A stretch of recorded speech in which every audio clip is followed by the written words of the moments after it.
Selamat pagi, hari ini Rabu 14 Januari tahun 2026. Kita bersama akan merenungkan firman Tuhan dari Yohanes 7 ayat 1 sampai 13.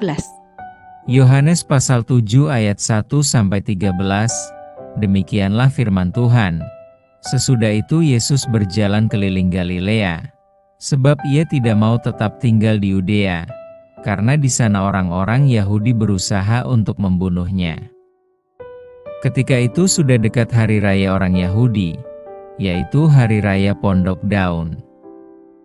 Maka kata saudara-saudara Yesus kepadanya, "Berangkatlah dari sini dan pergi ke Yudea, supaya murid-murid MU juga melihat perbuatan-perbuatan yang engkau lakukan. Sebab tidak seorang pun berbuat sesuatu di tempat tersembunyi, jika ia mau diakui di muka umum. Jikalau engkau berbuat hal-hal yang demikian, tampakkanlah diri MU kepada dunia." Sebab saudara-saudaranya sendiri pun tidak percaya kepadanya. Maka jawab Yesus kepada mereka, "Waktuku belum tiba, tetapi bagi kamu selalu ada waktu.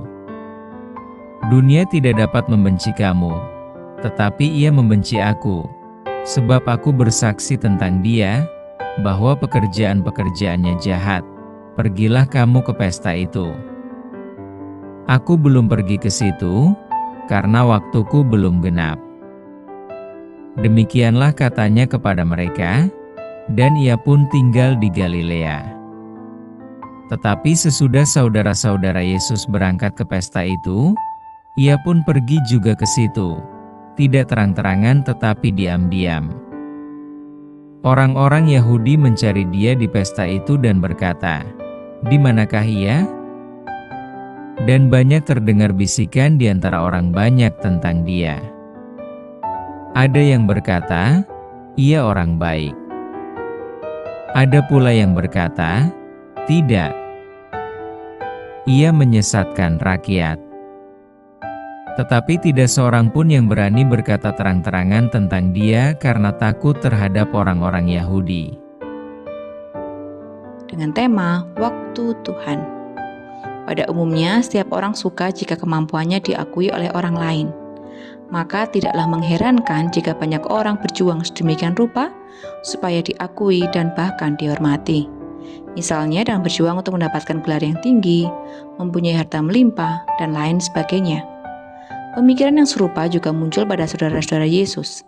Ketika hari raya Pondok Daun tiba, saudara-saudara Yesus meminta dia untuk pergi ke Yudea di ayat yang ketiga, untuk melakukan mujizat-mujizat seperti yang Yesus lakukan sebelumnya dari raya Paskah.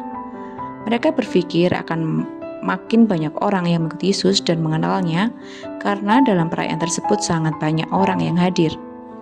Bisa jadi kita juga sependapat dengan saudara Yesus, apalagi jika sudah mendengar alasan mereka. Apa kata mereka? Katanya, sebab tidak seorang pun melakukan sesuatu di tempat tersembunyi jika ia mau dikenal luas. Ayat yang keempat. Untungnya Yesus tidak serta-merta mengikuti saran tersebut. Yesus sadar bahwa waktunya belum tiba, ayat yang ke-6. Ia memang ikut pesta itu tapi diam-diam di ayat 10. Dari kisah ini kita dapat belajar tentang pentingnya pengendalian diri, sabar menanti waktu Tuhan, dan menahan diri supaya tidak tergoda oleh popularitas sesaat sehingga kita seakan mencuri kemuliaan Tuhan. Walaupun bagi sebagian orang ini adalah kesempatan emas atau momentum terbaik, tapi bagi Yesus waktu Tuhan lebih penting. Yesus tidak mau tergoda untuk melangkah lebih jauh, lebih awal dari rencana Allah. Dia hanya mau melangkah sesuai waktu yang diperintahkan Bapa. Bukankah banyak anak Tuhan yang mempromosikan diri sebelum Tuhan sendiri yang mempromosikannya? Banyak anak Tuhan mengangkat dirinya sebelum Tuhan mengangkatnya? Hal tersebut seperti kerap kali terjadi. Kisah hari ini mengingatkan agar kita belajar mengenal waktu Tuhan. Jangan kita berdalih demi kemuliaan Tuhan, padahal sesungguhnya diri kitalah yang sedang ditonjolkan. Melangkahlah sesuai dengan waktu Tuhan. Mari bersama kita berdoa. Ya Bapa yang penuh kasih, mampukan kami untuk mengerti waktu yang tepat yang Engkau berikan bagi kami. Jangan pernah tinggalkan kami Tuhan, supaya kami mengerti apa kehendak-Mu buat kehidupan kami. Mampukan kami untuk tidak memakai kemuliaan-Mu hanya untuk kesombongan kami, atau hanya untuk agar diri kami ditonjolkan, agar kami mendapat pengakuan, mendapat popularitas. Kami rindu Tuhan, kami punya hubungan yang dekat dengan Engkau, sehingga kami selalu mengerti apa kehendak-Mu dan waktu-Mu dalam kehidupan kami. Di dalam nama Tuhan Yesus kami berdoa dan mengucap syukur. Haleluya. Amin. Selamat beraktivitas, Tuhan Yesus memberkati.